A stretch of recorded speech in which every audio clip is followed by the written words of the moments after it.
안녕하세요 여러분, 미국 주식으로 올인하여 부자되게 미주얼입니다. 오늘의 미국 증시 관련 현재 미국 증시의 이번 주 주간 전망 보도록 하겠습니다. 1월 3일부터 1월 7일 이번 주 뉴욕 증시는 새해 첫 주를 맞아 일단 패드의 지난 12월 FOMC 의사록과 12월 고용보고서에 의해서 하락 압력이 있을 수 있다라는 점 이제 참고로 봐주시고, 그럼에도 불구하고 이제 뉴욕 증시는 꾸준히 우상향으로 올라가 주지 않을까라고 생각이 됩니다. 그러면 현재 TQQ 관련해서 보도록 하겠으며 주요 경제 지표 및 연설 일정 관련 보도록 하겠으며 SRXL, FNG, BLZ, FSE, BNKU 관련해서 현재 시점에서 차트 한 번 더 볼린저 밴드 상단을 한 번 더 확인해 보도록 하겠습니다. 투자주의는 한번 읽어봐 주십시오. 매수나 매도 의견 아니죠. 저의 주관적인 분석인 좀 참고해 주시고요. 제 영상이 마음에 드시면 많은 좋아요, 구독과 알람 설정 부탁드리겠습니다. 현재 비주얼 멤버십 혜택 정리해드립니다. 열성팬, 술 한잔 특급팬 이렇게 운영을 하고 있으니 관심있게 봐주시고요. 텔레그램 비공개 채널도 운영을 하고 있다. 특히나 이제 미국 증시 관련해서 공부 대화방, 이 차트 관련 공부라든지 관련해서 공부를 이제 좀 더 하고 싶으신 분들은 1월 반 참여를 해주시면 될 것 같습니다. 그러면 현재 지금 뉴욕 증시의 이제 이번 주 주요 일정들 보도록 하겠습니다. 연준은 이제 지난 12월 FOMC에서 테이퍼링 속도를 확대했으나 경제 상황에 따라서 매입 속도를 조절할 가능성을 이미 열어둔 상태입니다. 그러므로 인해서 현재 테이퍼링 관련해서는 현재 속도를 유지한다면 올해 3월에 종료가 되고, 연준은 이후에 금리 인상에 나설 것으로 지금 보이고 있습니다. 지금 가장 이제 확인해야 될 부분이 금리 인상 부분인데, 연준 위원들은 올해 총 3회 금리 인상을 예상한 바 있고, 금리 선물 시장은 연준이 3월에 첫 금리 인상에 나설 가능성을 50% 이상으로 보고 있으며, 대다수 이코노미스트들은 연준이 이르면 5월, 늦어도 6월에는 첫 금리 인상에 나설 것으로 보고 있다. 그러니까 가장 빠른 이제 달이 이제 3월 달은 현실적으로 불가능할 것으로 생각이 되고, 빠르면 5월, 늦으면 6월 달에는 첫 금리 인상을 이제 실시를 할 것으로 지금 보고 있습니다. 투자자들은 이에 대한 구체적인 힌트를 오는 5일 발표되는 FOMC 의사록에서 지금 얻을 수 있다고 보시면 되고, 1월 5일 지금 현재 동부 시간으로 오후 2시에 이 FOMC 의사록이 공개가 되기 때문에 이 FOMC 의사록 내용에 따라서 좀 이제 시장 상황이 달라질 수 있다고 보시면 됩니다. 특히나 이제 FOMC 의사록 외에도 7일 발표되는 12월 비농업 고용에서 지금 현재 이제 주목을 해야 된다고 보시면 되고, 지금 1월 7일에 고용 보고서가 발표가 된다고 보시면 됩니다. 월스트리트 저널에 따르면 이코노미스트들은 12월 비농업 부문 고용은 40만 5천 명 증가했을 것으로 예상을 하고 있습니다. 현재 대략적으로 이제 컨센서스가 40만 명에 위치를 하고 있고, 컨센서스 레인지는 30만에서 50만 정도 위치를 하고 있으며, 이전 수치가 21만 명이었다라고 보시면 되고요. 실업률 또한 이전에 보면 이제 4.2%였는데 지금 대략적으로 예상치가 4.1%, 컨센서스 레인지가 4.0%에서 4.3% 정도 된다라고 보시면 될 것 같습니다. 또한 이제 2년물 국채금리 관심 있게 지켜보셔야 되는데, 제가 장기 단기 금리 차에 대해서 설명을 한번 드린 적이 있습니다. 장단기 금리 차 계속적으로 지켜봐야 되는데, 2년물 국채금리는 최근 연준의 기준금리 인상 기대를 반영해 2020년 초 이후 최고치인 0.74%까지 올랐으며, 10년물 국채금리는 지난주 1.55%까지 가파르게 올랐다가 최근에 1.51%로 떨어진 상태입니다. 이 2년물 국채금리와 10년물 국채금리의 장단기 금리 차를 계속적으로 모니터링 해야 되고, 제가 어느 정도 이제 시그널이 나왔을 때, 위험 시그널이 나왔을 때 별도 영상으로 올려드릴 예정입니다. 현재 물가가 높은 수준을 유지하고 있는 가운데 고용이 예상보다 견조한 모습을 보일 경우 연준이 서둘러 금리 인상을 나서야 한다는 압박은 커질 수 있다. 현재 고용 호조의 국채금리가 가파른 오름세를 보일 경우 고성장 기술주들의 타격을 받을 수 있으며, 금리 상승은 기술 기업들의 미래 수익 할인 효과를 가져오기 때문에 일단은 이제 기술주나 지금 현재 밸류에이션이 높게 측정된 종목들은 좀 더 하락 흐름이 나올 수 있기 때문에 올해는 좀 더 이 가치주와 성장주의 비중을 어느 정도 조절을 해가면서 비중 조절을 해야 될 것으로 생각이 됩니다. 일단은 현재까지는 이제 성장주, 기술주 우선으로 대략 70% 이상을 투자를 했더라면 앞으로는 이제 5대5 수준으로 좀 더 내려가야 되지 않을까라고 생각이 되고, 현재 월가 애널리스트들은 올해 말 S&P 500 지수는 전망치 중간값인 5,050을 예상을 하고 있다고 보시면 됩니다. 이는 지난해 말 마감가인 4,766보다 지금 6%가량 높은 수준에 불과하다라고 보시면 되고, 일단은 저는 개인적으로는 10% 이상 충분히 5,200선까지도 가능할 것으로 저는 생각을 하고 있습니다. 지수가 지난달 말 사상 최고치를 경신하거나 근방에 있다라는 점에서 눈높이를 낮춰야 한다는 목소리도 나오고 있으며, 무엇보다 팬데믹이 아직 끝나지 않았다는 점과 연준의 이례적인 통화 정책이 변하기 시작했다는 점에서 변동성이 일단 커지는 이제 장세가 2022년에 지속될 것으로 생각이 되고, 이런 변동성 장세에서 이 세배 레버리지들, 제가 시황 분석에서 항상 다뤄드리고 있는 TQQ, SRXL, FNG, BLZ, PNKU, FS 관련해서 잘만 저점의 매수, 고점의 분할 매도를 한다라면 충분히 20-30%의 수익은 금방 얻을 수 있다고 생각이 됩니다.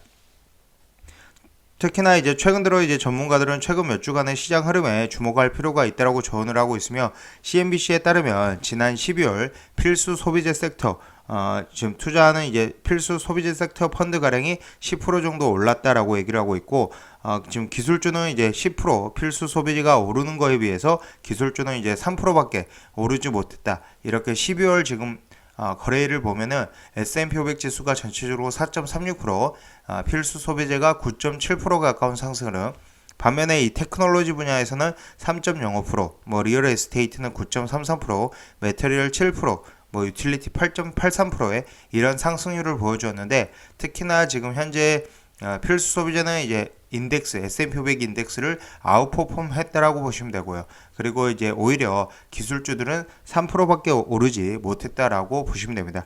이런 상황에서 현재 앞으로는 이제 자금의 이동이 조금 2022년에는 이루어지지 않을까라고 예상을 하고 있습니다.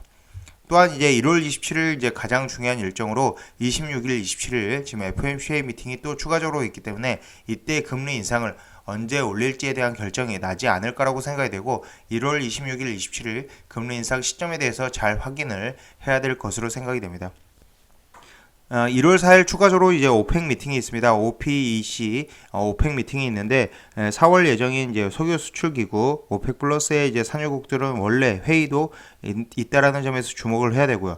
현재 서부 텍사스 원유 가격은 지난해 55%가량 올랐고, 에너지 관련주도 48% 상승을 했습니다. 에너지 관련주 상승률은 전체 섹터 중에 가장 높은 이 섹터 상승률을 보여왔다. 그만큼 에너지 관련주들이 유가의 상승에 힘입어 큰 폭으로 이제 올랐다라고 보시면 되고, 현재 당분간 이 같은 유가 상승세가 지속될 가능성이 크다라고 지금 판단이 되고 있기 때문에 이 NRGU 관련해서 ETF를 눈여겨보시면 된다라고 보시고, 1월 4일에 증산에 대한 얘기가 별도로 없을 시에는 한 번 더 국제 유가가 또 한 번 상승 흐름이 나올 수 있다. 그렇기 때문에 여러분들이 이제 상승 흐름을 베팅을 한다라면 단타나 스윙 트레이딩으로 NRGU ETF도 매수할 만하다라고 보시면 될 것 같습니다. 그럼 현재 전체적으로 한 번 더 얘기를 해보도록 하겠습니다. 1월 3일에 지금 12월 마켓 제조 PMI 지수 발표가 있으며 11월 건설업 지수가 있고요. 1월 4일에는 오펙 미팅이 있고, 그 다음 ISM 제조 PMI 지수 발표, 그 다음 졸츠 구인 이직 보고서 발표가 있습니다.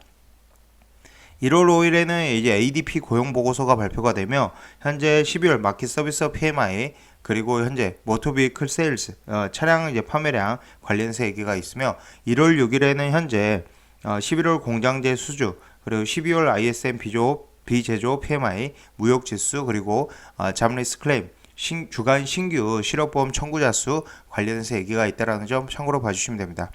그리고 현재 1월 6일에 EIA 내추럴 가스 레포트라든지 1월 7일에는 이제 고용 보고서 12월 비농업 부문 신규 고용 실업률에 대한 얘기가 있기 때문에, 그리고 추가적으로 이제 1월 7일에는 샌프란시스코 여는 총재 연설, 애틀랜타 여는 총재 연설, 그 다음에 리치원드 여는 총재 연설 등이 있다라는 점에서 눈여겨 보시면 12월 1월 달에 지금 증시 상황에 대해서 여러 가지 말들이 많다라는 점, 주요 이벤트들이 있다라는 점 참고로 봐주시면 될 것 같습니다. 그러면 현재 시점에서 TQQ 보도록 하겠습니다. 현재 TQQ 이제 볼린저 밴드 상단을 보시면, 일단은 이제 볼린저 밴드 상단이 177불대에 위치하고 있으며 현재가는 165.3, 그리고 21선이 대략적으로 이제 160불 초반에 위치하고 있기 때문에 160불 초반까지는 이번 주에 내려올 수 있다. 하지만 이렇게 내려오는 타이밍에서 잘만 줍줍하면 다시 실적 시즌과 함께 상승 흐름이 잘 나올 수 있다. 그렇기 때문에 이번 주, 다음 주 혹시라도 하락 흐름이 나온다면 줍줍을 잘 해야 된다고 생각이 되고요. SRXL도 마찬가지로 이제 볼린저 밴드 상단은 74불대 위에서 위치하고 있지만 지금 21선 부근에서 매수할 수 있는 타이밍이 또 올 것으로 생각이 돼서, 혹시라도 지금 이제 RSI가 40대 이하로 떨어지고 CCI가 좀 더 마이너스 수준까지 떨어진다면 적극적으로 매수할 수 있는 타이밍이다라고 생각이 됩니다. 특히나 이제 61선 부근이 이제 볼린저 밴드 하단 부근 위쪽으로 올라와 있는 상태이기 때문에 좀 더 이제 장기적으로 보아도 이 61선 이평선들이 모여지는 구간들이 지금 오지 않을까라고 생각이 되고요. FNG도 지금 현재 홀드하신 분들은 이제 아직 홀드하는 게 유효하다고 생각이 되고, BLZ도 저는 마찬가지로 홀드를 하고 있는 상태입니다. 1월 안에는 이 볼린저 밴드 상단 부근에서 다 팔 수 있을 것으로 생각이 되고, FNGU 같은 경우는 현재 41불대에 위치하고 있으며 RSI가 46.94, CCI가 27.44로 아직 낮은 수준, BLZ도 마찬가지로 이제 보조지표상 낮은 수준, 그리고 현재 볼린저 밴드 상단도 여유가 있기 때문에 좀 더 BLZ도 들고 갈 생각입니다. 현재 BLZ는 27.49불에 위치하고 있고, 볼린저 밴드 상단은 30불 이상에서 위치를 하고 있기 때문에 좀 더 지켜봐야 되고요. RSI도 47.5, CCI도 30.31로 낮은 수준에 위치하고 있습니다. 현재 BNKU 보도록 하겠습니다. BNKU도 지금 현재 볼린저 밴드 상단을 본다라면은 좀 더 홀드할 생각이고요. 지금 BNKU 볼린저 밴드 상단은 58.98불 정도, 58불 이상에서 위치를 하고 있고, 마찬가지로 지금 현재 저는 이제 TQQ와 SLX를 이미 분할 매도를 했기 때문에 지금 BLZ와 BNKU는 계속적으로 홀드를 해나가면서 분할 매도 시점을 잡을 예정이고요. TQQ와 SLX는 오히려 하락 흐름이 나온다라면 줍줍할 수 있는 찬스로 가져가면서 1월 이제 말 빅테크 실적들이 이제 발표가 될 때 상승 효과를 얻을 수 있다라고 생각이 됩니다. 추가적으로 이제 마지막 한마디 더하면 1월 26일, 27일 FOMC 회의 미팅에서 금리 관련해서 언제쯤 이제 금리 인상을 실시를 할지 관련해서 얘기가 있을 예정이기 때문에 오히려 불확실성 해소로 인해서 증시는 상승 효과가 나올 수 있다. 이 불확실성 해소라는 게 가장 큰 이벤트가 된다라고 보시면 될 것 같습니다. 지금까지 비주얼 영상 시청해주셔서 감사드리고요. 앞으로도 비주얼 영상 많은 시청 부탁드리겠으며, 제 영상이 마음에 드시면 많은 좋아요와 구독과 알람 설정 부탁드리겠습니다. 감사합니다. 비주얼이었습니다.